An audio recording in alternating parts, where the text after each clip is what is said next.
Welcome to Witch Hat Chats, sponsored by Evermoving We Rise, Moonlight Potions and Charms, and Saul Ravencraft, Wizard for Hire. Come on in and sit down for a spell. I am your goddess host, Miss Nikki Kirby, and our co-host, who is the most unusual chaos wizard I've ever met. His name is Saul Ravencraft. How are you doing, Saul? I am fantastic, Nikki. How are you doing? I'm doing great. I love your shirt. Oh, thank you. Yeah, it's a little black kitty. Always like my little black kitties. Your little black kitten, huh? Yeah, yes, indeed. We don't have a black kitty in the house right now, which is I miss. I guess there are points in your life where you don't. Yep. Yep. We got one that roams around outside. His name is Mm-hmm. Spook. Ah, ours was named Isis, and she just sort of disappeared one day. It was unusual. But they are free spirits, and they do what they will. That is definitely so. They absolutely do. Yeah. So, do you want to hear our divination for today? Oh, I always do. What do we got today? All right. So, today's divination is when tempted to fight fire with fire, remember that the fire department usually uses water. There we go. All right, I like that. They also use other means and methods if water doesn't work. Sure. So, how would you apply that to your life, Saul?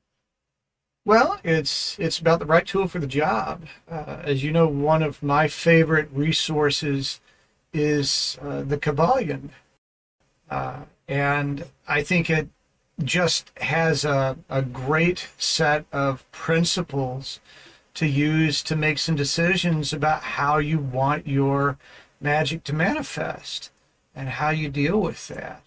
And the way that I look at it is I look at it as a set of principles, equations, if you will.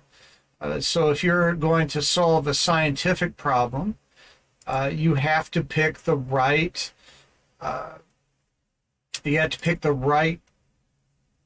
principle to work with. Is this a principle of gravity? Is this a principle of thermodynamics? We got to use the right equation, the right way of thinking, depending on what it is that we're trying to solve. And I find that the Kabbalion offers a similar set of things. The first principle of the Kabbalion is mentalism. Everything is mind. We do not experience anything in the world without it being processed through our thoughts in some way. So if you change your mind, you change reality. Mm-hmm. And that is a very powerful principle to use. There are others. One of the ones that I think we've been dealing with quite a bit lately is the principle of polarity. Yeah. The opposite must exist. Now, we don't like that. What we'd like to do is we would like to eliminate the opposite. We want to take the people that don't see things the way that we do, the people we think of as haters, and they got to go. They got to be eliminated. And nature doesn't support that. We have to deal with the opposites. Now, we can balance them. We can make them irrelevant, right? We can take some of that stuff and set it up so that it's not affecting us. But if your mission is to eliminate your opposition, you're going to be very, very frustrated. Yeah, because that's really not possible. Right. You know, I see a lot of people on Facebook who talk about their haters, and they're like, stop hating me, and I don't know why you're hating me, but what they're doing is they're giving their haters energy. Is what they're doing. And it's like, you're giving all your energy away. You're giving all your power away. Stop it. What the hell? The best thing to do with haters is you want to absorb that energy, and you want to do what Dorothy Morrison says.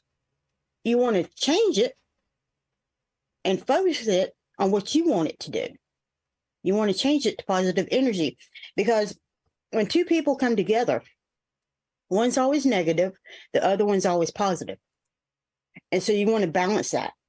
So, for example, me and Saul is probably negative and I'm positive. I would take his energy, change it to my positive energy, and use it for what I want. If he was my hater, that's what I would do. Vice versa, he would take my energy, change it to negative, and use it for what he wanted. And that's the easiest thing for us to do when it comes to haters. It's no big deal. And you don't take it personally, because it's more about them than it is about you. And once you sit here and understand that, it's a lot easier to deal with. Right. Well, it's moving your focus to your own path and your own manifestations, and allowing those other things to intrude. And my goodness gracious, it is amazing what happens when you just turn off the noise. I look at the way that I used to deal with social media, and the people that I felt were in opposition to me. Not necessarily that they were coming after me specifically, but their worldview was opposed to mine. There's few that feel like they're coming after me, but I would keep up with that information. What are they saying? What are they thinking? What are they getting wrong? How do I address that? How do I try to fix that? And it makes such a difference when you just cut that information away. Now, you don't want to be ignorant. You don't want to not know what's coming after you. You want to keep up with where the danger is, but you can monitor that very lightly. Right. And everything that I have learned about magic and manifestation is all about keeping your eye on the prize. Mm-hmm. That if you allow yourself to dwell on what you don't want, then you've included that in your intention. You've let that in your front door. And I think it does take practice. Definitely, there's a reason we call this a practice. Mm-hmm. It takes practice to be able to include those things in reality, but recognize that they don't necessarily have to influence you. Mm-hmm. That's a huge hurdle. And so, again, back to the divination, it's the right tool for the job. And know what it is you're trying to accomplish, and include those things that will help you accomplish it, and let go of those things that aren't helping. Right. And to me, that's what it actually means the same way. So there's nothing that I can actually comment on or make it any further, because you kind of wrapped it up.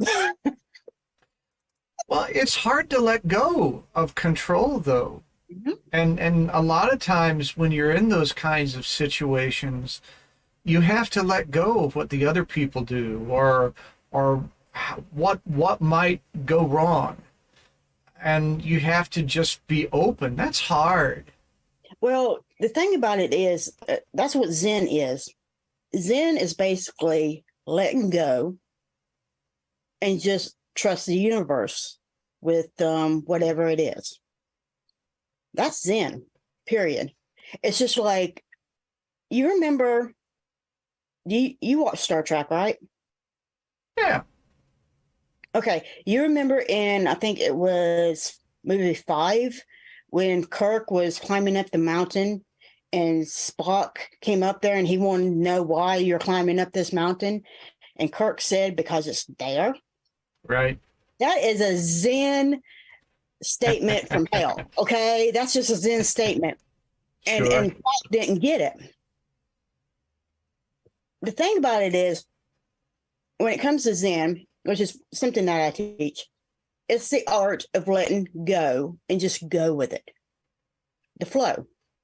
Right. And if you're somebody who has to be in control of every little detail, you're not going to get it.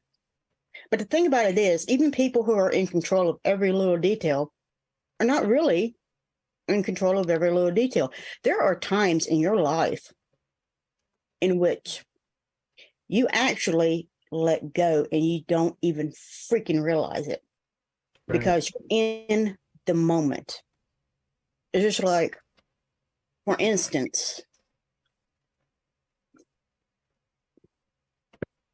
you ever have those times in which you're driving and you end up missing a turn, or you end up going past the place that you're actually wanting to go because you're just so into it? You're zenning, honey. You're just in that Zen motion meditation. That's what you're doing because you're just so into it. Right. You know, you're just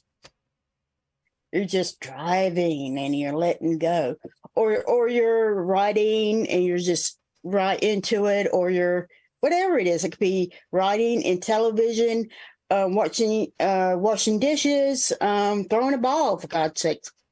It could be in anything, and you're just pushing the world away and you're letting it go. That is your form of meditation. A lot of people say, well, I don't meditate. Bullshit. That is 100% bullshit, because there are times in which you are so involved in whatever activity it may be, you don't even know it. You're so Right. involved in these activities that you just push everything out of your mind, and you just so focus on this one activity. And 9 times out of 10, whatever it was that was bothering you, or whatever problem you need to solve, will be solved during that moment. Because technically, you're meditating. Yes, you're moving and you're doing something, but you're meditating. I think people have a misunderstanding of meditation. They think that it's supposed to be a blanking, that you think nothing, you feel nothing, you are completely and mentally inert, and that's not really the case. It's about focus and the ability to focus. Well, you know, in that particular moment, in that particular time, that's what you're in. You just don't realize it because you're so focused on that point. They think that you have to be that way the entire time, but it takes people time to get in that mode. Very few people can just snap their fingers and get into that mode. Unless you are a master at it, you can't do that. Most people can't. It takes them a process of being able to close their minds, or kind of, it's like REM sleep. Most people don't instantly, unless you're a dog, of course. Like my dog over here falls asleep at, a snap of a finger. Most people, it takes time for them to get to the what is called REM sleep, which is deep sleep. You have to go through a process. Same thing with meditation. You have to go through a process in order to get to point where you're absolutely so focused that you don't feel anything. Your mind doesn't have any other thoughts that's coming in. You don't hear anybody else. And that takes time. So it's not something that you can turn around and snap your fingers like, oh, I'm in this mode. This is cool. Not something like that. Sure. But you don't have to sit down and be still the entire time.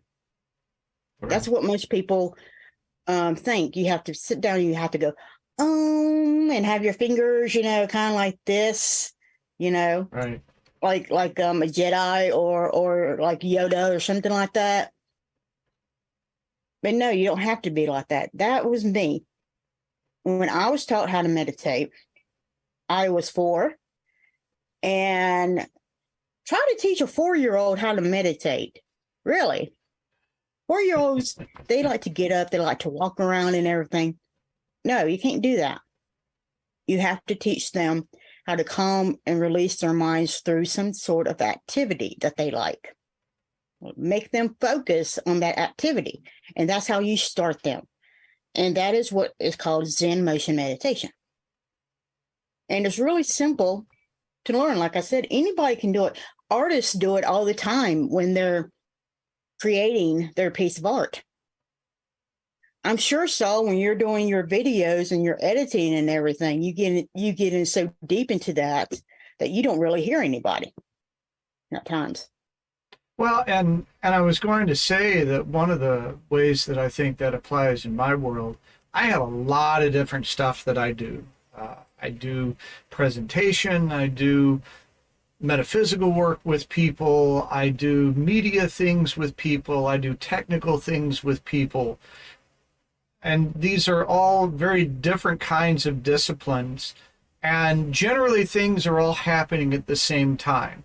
While I'm trying to be focused with someone to do what needs to be done, there's 2 or 3 other things floating around back there that I really shouldn't be thinking about right now.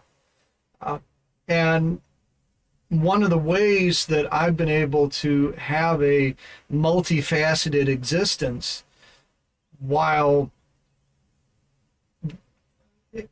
working with these different ideas is to be able to compartmentalize, to go, okay, this now.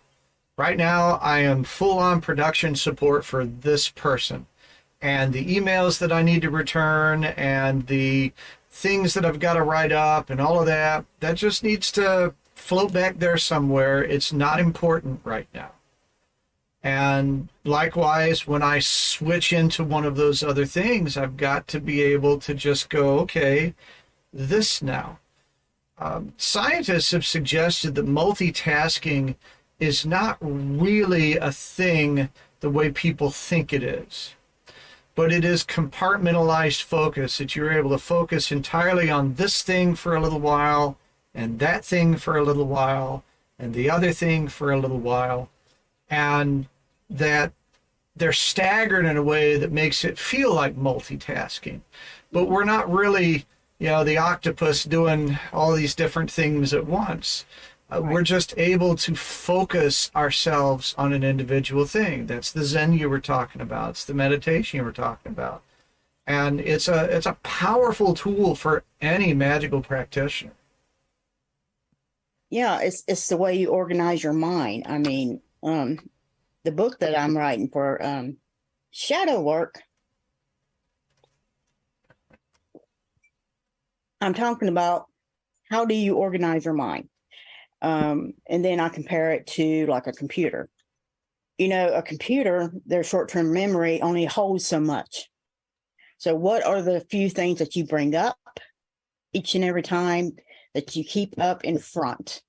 And then when you use that one thing, you take it, you put it back into whatever you call it, your library, your CPU, and then you take something else out and you bring it up front. How do you do that? And people who have a better organization of their space, of their mind space and everything, can be able to do that a lot quicker. And I talk about how you create that in your own mind. So no matter where you're at, you can go into your own mind and be able to do that like this with the snap of the finger. Because I'm able to do that. Because the thing with magic is, magic can be used for a lot of different things. Magic, we've talked about protective magic. And to me, protective magic includes emergency magic. Like if you need, quick protection from somebody who is chasing you, or if you need whatever it can be. And you can be able to cast your magic right then and there, just with you alone. But you have to have all of this in place to be able to do that. It's kind of hard, somebody chasing you and, oh, I have my altar at home. I have to go home to cast this spell. No, shut up. Why don't you have your freaking altar in your mind? You need to go to your mind as you're running and passing this place, You have to already have all of that in a file in your mind. Where do you go? If you need something, where do you go to get it as you're running, Sure. And so forth. So I discussed all of that in the book. How wonderful. And we are going to take a short break, and you're going to listen to our amazing sponsors, and we will be right back. Anybody can tell you what is on a tarot or oracle card. What matters is seeing beyond what others may not be able to see and help the client to uncover what lies in the mist. What do readings from Moonlight Potions and Charms do? Wednesday, I did this ancestor reading, and it was an amazing reading. And it was a detailed reading. And I remember talking to this customer's ancestors, and it was so delightful. And he wanted some questions to be answered about the magic in his family, because he didn't know. And his family was mostly like most of our families are. How everything is like hush hush when it comes to the magic in his family. And he wanted to know, who can he actually talk to about the history of the magic in his family? And I was able to give him specifically who he can go to talk to about that. What particular deity he can actually go to be able to help him with this. And it was just an amazing reading, and talking to his ancestors. They were such a delight, and they told me so much about this customer. It was just an absolutely wonderful, wonderful reading for him. And I was just so happy to be able to give him this wonderful reading. It's really amazing to be able to give people these readings, these products that's really going to help them, and be able to give back to the community, because this is what Moonlight Potions and Charms is about. We want to help you to embrace the power of your own magic. That is what we are all about. It's to help you to do that. Book now and allow our wonderful staff to take care of your spiritual reading needs. And there is so much more in our Wicked store to help you to embrace the power of your own magic. So come on in to Moonlight Potions and Charms at www.moonlightpotionscharms.com and discover the wicked things that ignite the magical passion in you. I'm Saul Ravencraft, co-host of Witch Hat Chats. I understand just how confusing and chaotic it can be to open to a path of magic and manifestation. Everything seems to turn on its head. I want to be an ally as you find the way upon your path. My studio setup will let us do readings, coaching, and exploration virtually, just as though you were sitting across the table from me. One size does not fit all. And we will work together to craft the right approaches to build your practice, your confidence, and your power using the tools of divination, magical works, and spirit connections. It's never too late to embrace a new path and emerge empowered. Go to TexasMojoMan.com and select Contact to begin. There's a message now. Let's get started working on your very good fortune. Have you wondered what spirituality is? Spirituality is limitless, as it does not contain any boundaries on beliefs or practices. Spirituality's most important component is personal experience and allows one to explore it freely. Evermoving We Rise is a spiritual moving tradition, as our name is our lifestyle, because we are persistently rising and moving forward. We realize that everyone's spiritual journey is extremely personal, but more easily traveled with reinforcement.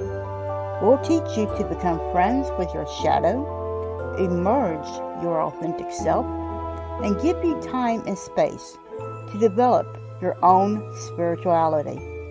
And when situations bump back, you'll have the entire community behind you, as we are a magical family who work to sustain each other.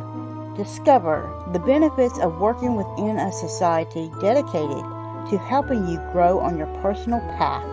Visit us on our website, Linktree, or Facebook page and discover why we don't fit in the box.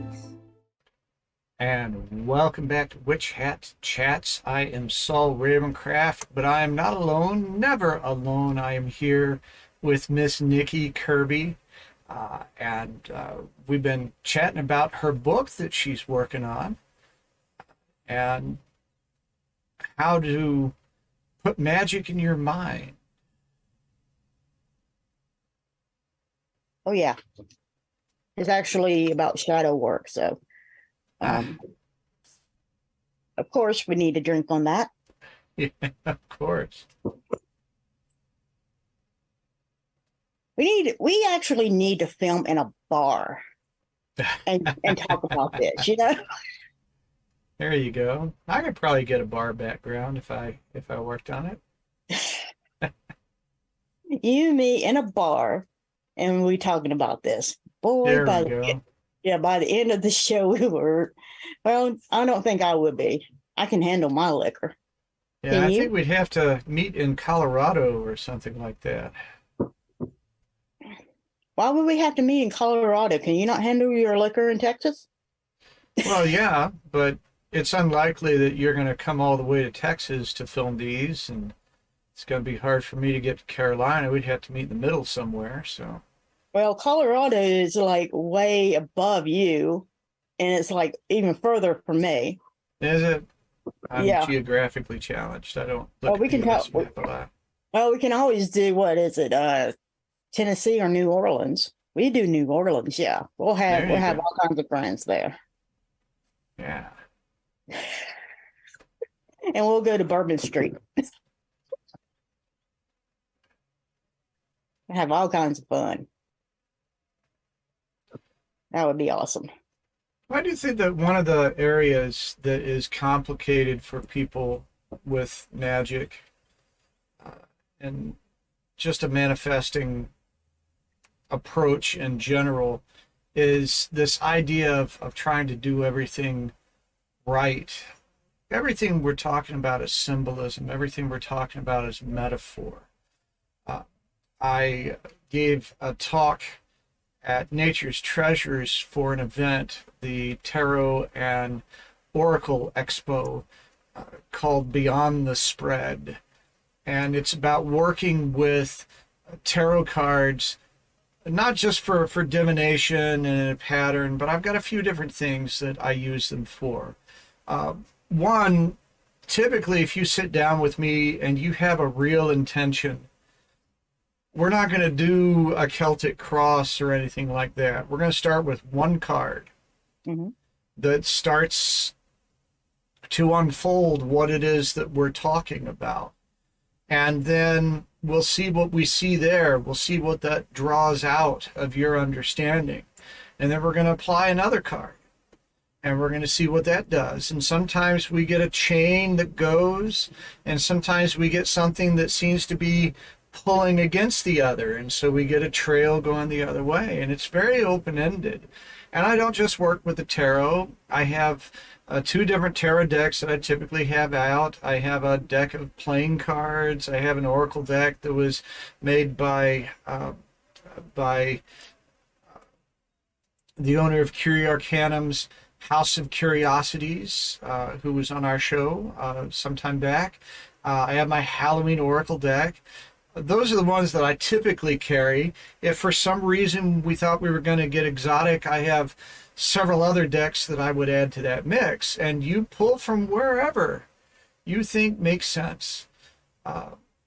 And it talks to you. I know that you do readings in a similar fashion.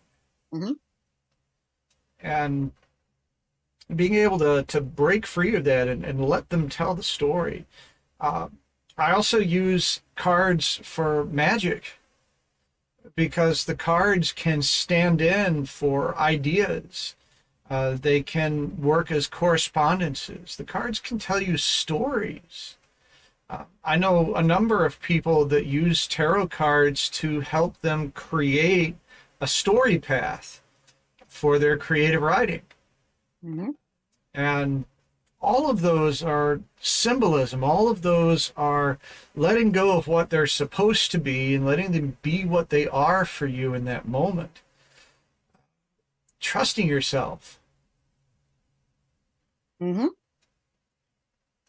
I think the biggest problem is that we're not taught to use our imaginations, especially in schools. We're taught to follow the direction of others and be told what to do. And that if we have an imagination, we're being scolded a lot of times, especially children. And that's, pretty much because our imagination is where our magic comes from. That's where our little witch is the one that has the imagination. They can look at a picture and come up with so many different things that it can be. But once you start getting fussed at for coming up with whatever it may be, they stop. They stop imagining. They stop doing all of that, and that imagination goes into the shadow, where it's pulled in and becomes part of the darkness. This country has gotten to where they are taking a lot of things and they're literally destroying it. I mean, we got book bannings again.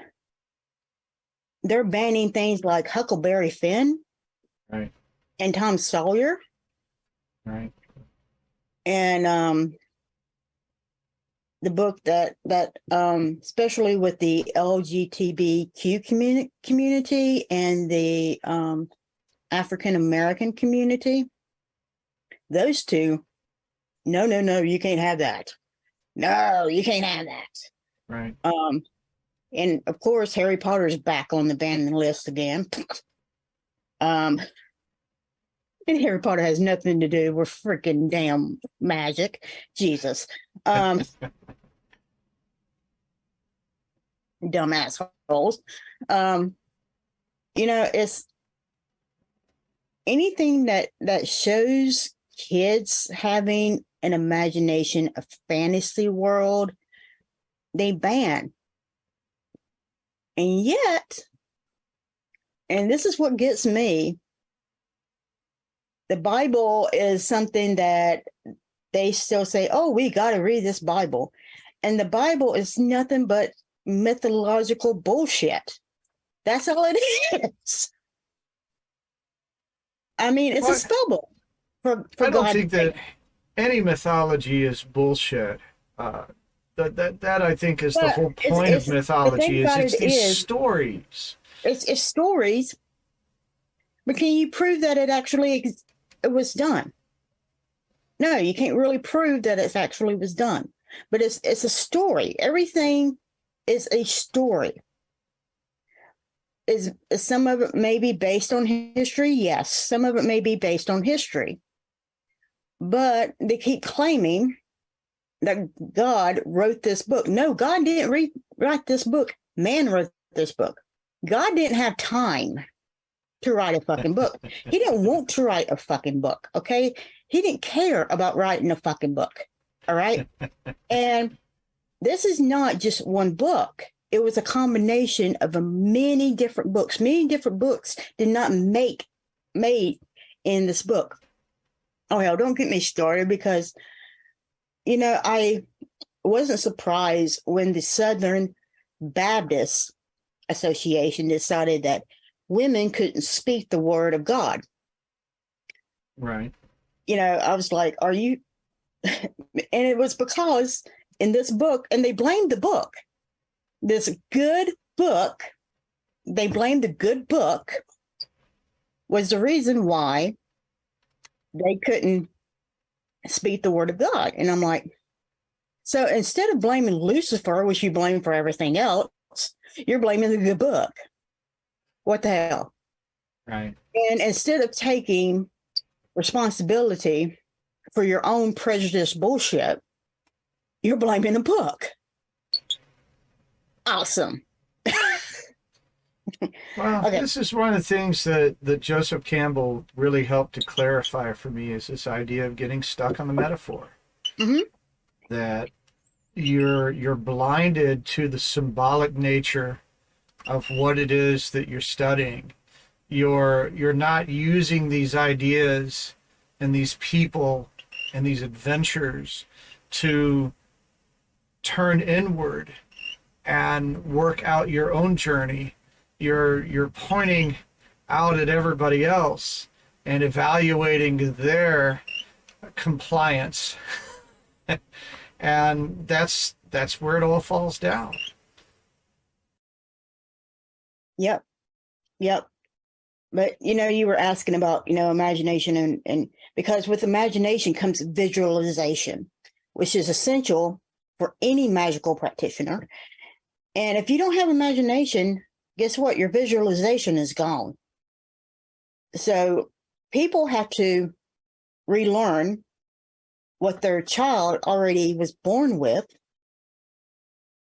And they have to go talk to their shadow, for their shadow to teach their child, their little witch, how to imagine again, so they can go talk to their little witch and get that ability again.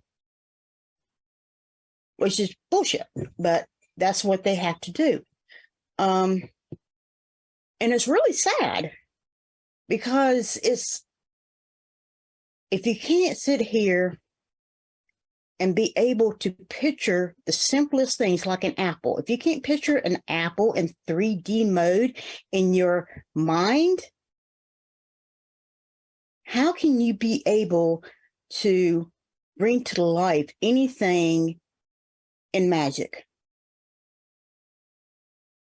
How can you manifest that? Or a book. A book's even simpler than an apple, because it's just straight lines.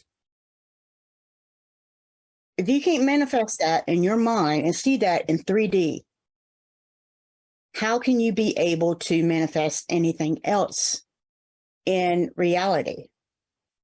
You know, because you have to see it in your mind first before you can put it out in reality. Well, imagination is, I think, the special power of humans. Our ability to see things as they can be, not just as they are. Our ability to look beyond our senses. It's the key to science. It's the key to spirituality. It's the key to magic. It's the key to innovation. It's the key to self-evolution. Mm-hmm. And when we talk about working magic, when we talk about dealing with those shadows, we're really talking about looking beyond the facts, looking beyond the circumstances, and seeing other possibilities. Now, you have to temper that, Mm-hmm. because otherwise your feet don't touch the ground, and you're just open all the time, and you can't do things like buy groceries and pay bills and interact with the humans and that kind of thing. So you need someone to take care of you if you're going to go that far. And I wouldn't want to go that far. I like touching the ground. But imagination is a powerful, powerful gift. And I hope that everybody here appreciates that, and that you shouldn't be worried about trying to prove anything along these lines. You just experience it. And we combine that with what we were talking about earlier, about that ability to let go of that stuff that isn't part of your manifestation. You get those two ideas down, able to focus on what it is you want to bring about, and able to let go of those things that are obstacles, and let the universe sort it out, let the magic happen. Some remarkable things happen. They really do. That's very much true. Very much true. And it really, when people tell me that they have problems with visualization, it really breaks my heart. Because I'm like, did you not have an imagination when you were a kid? You know, did you not go and play, you know, like, what was it? Knights and Robin Hood and all that other stuff, you know, whatever was on the TV. Did you not try to play that when you were a kid? I know I did. Sure. You know? And Did you there are not a few play- people that are wired in such a way that makes that difficult for them. Right. There are some of them. That's a matter of connecting with what they are wired well for. But I look at things like imagination very much like singing. I had a music teacher one time that said that pretty much everybody can sing. They've been taught that they can't, but pretty much everyone can. And she said that her test, when someone said they couldn't carry a tune, they couldn't sing at all, they'd say, okay, sing Happy Birthday. And everybody knows the Happy Birthday song. And whether or not they sing it confidently and beautifully didn't matter. Pretty much everybody could find the rhythm and find some notes for Happy Birthday. And it's like, okay, so you can sing. Now, how do we work on pitch and rhythm and breath and all those other things that are involved in singing the way that you want to sing? And people who have had their imagination beaten out of them, so to speak, they need a chance to get back into pretend, to get back into play. It's a wonderful thing. Fantasy is so important. Mm-hmm. And we use it as a dirty word sometimes. We do. We absolutely do. So that's all for our show today. So embrace your power, support your community, and keep your fuzzy babies, your family, friends, and yourself safe, and have an absolute magical week. I know some people who like to chat. I think they're witches, how about that? And every Sunday at 12 o'clock, And if you're hurting, they're willing to talk. Nikki curving with that black stone. I agree, ever moving we rise. Laughing so with a beautiful mind. I give you blessings under moonlight. I know some people who like to chat. I think they're witches, how about that? And every Sunday at 12 o'clock. And if you're hurting, they're willing to talk.